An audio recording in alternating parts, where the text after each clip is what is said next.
ऐसी मान्यता है वाली के वध के बाद तारा पुनः सुग्रीव की पत्नी बन गई। मित्रों, वीडियो पर अंत तक बने रहे और कहानी को गौर से सुनिएगा और चैनल को सब्सक्राइब कर लीजिएगा। तो चलिए कहानी को शुरू करते हैं।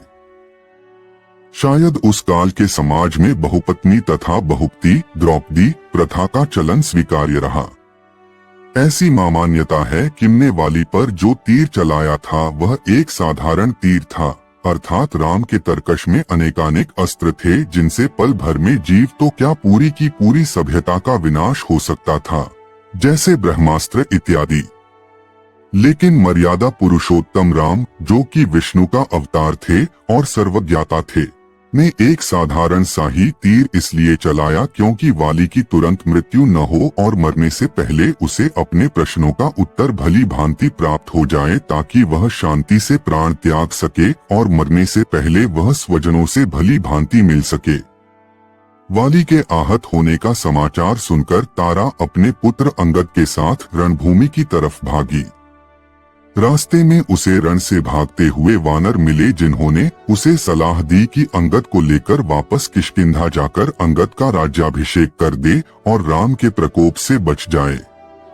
लेकिन तारा ने उस वानर समूह को अपने साथ किया और मरणासन्न वाली की ओर प्रस्थान किया।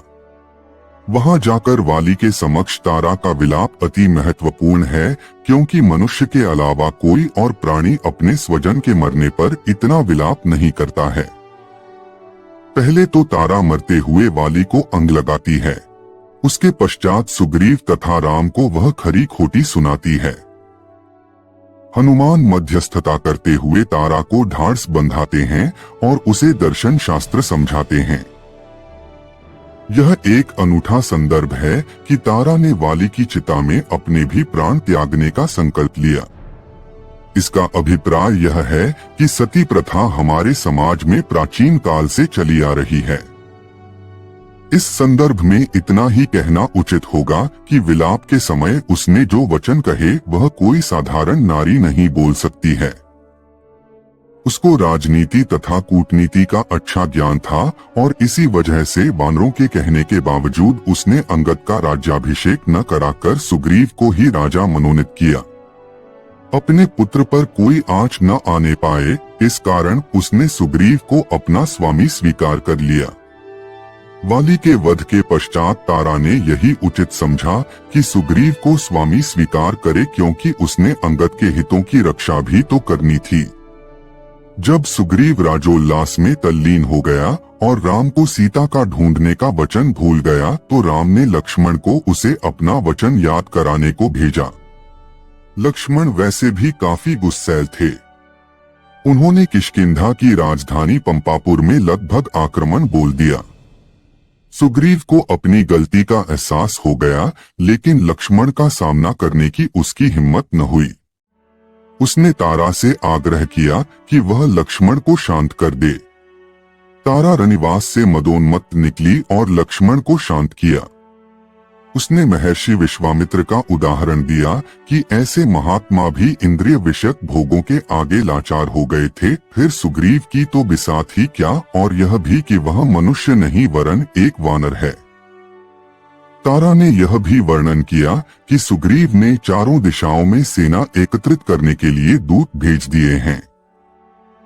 वाल्मीकि रामायण तथा अन्य भाषाओं के रूपांतरणों में यह उल्लेख है कि अधखुले नयनों वाली मदोन्मत्त तारा के तर्कों को सुनकर लक्ष्मण थोड़ी शांत हो गए और उसके पश्चात सुग्रीव के आगमन और उससे सीता को खोजने का आश्वासन पाकर वापस चले गए।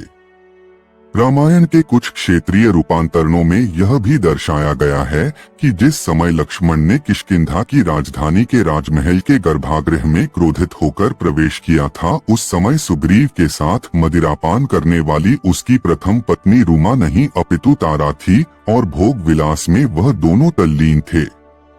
यहाँ पर यह याद दिलाना उचित होगा कि राम से मैत्री करते समय सुग्रीव ने अपने राज्य के छिन जाने से भी अधिक वाली द्वारा अपनी पत्नी रूमा के छिन जाने का खेद प्रकट किया था। लेकिन तारा जैसी सहभागिनी, क्योंकि इस संदर्भ में पत्नी कहना तो उचित नहीं होगा, पाकर सुग्रीव अपनी प्रिय पत्नी रूमा को भी भूल गया। तारा का चरित्र रामायण के कई रूपांतरणों में बहुत ही महत्वपूर्ण और जटिल रूप से चित्रित किया गया है।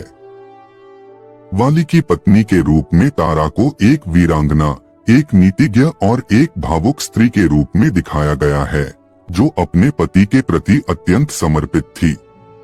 वाली की मृत्यु के बाद तारा का विलाप उसके गहरे प्रेम और स्नेह को दर्शाता है, लेकिन साथ ही उसका राजनीतिक और कूटनीतिक दृष्टिकोण भी प्रकट होता है, जब वह अंगद के भविष्य को सुरक्षित रखने के लिए सुग्रीव को स्वामी मानने के लिए तैयार होती है।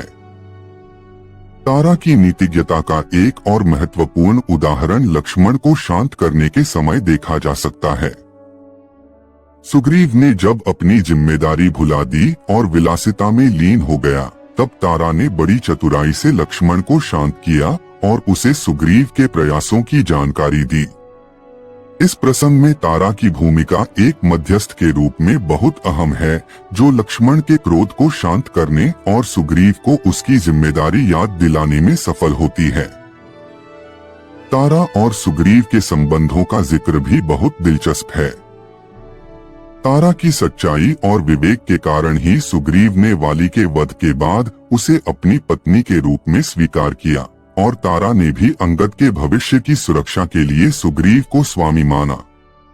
हालांकि कुछ रूपांतरणों में यह दिखाया गया है कि तारा का स्थान सुग्रीव के जीवन में रूमा से अधिक महत्वपूर्ण हो गया और वह रूमा को लगभग भूल गया।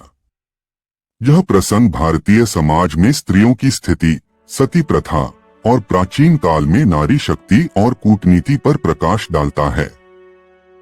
तारा का चरित्र एक ऐसी स्त्री का उदाहरण है जो न केवल अपने परिवार के प्रति समर्पित है, बल्कि उसकी बुद्धिमत्ता और नीति कौशल भी समाज और परिवार के हित में अहम भूमिका निभाता है।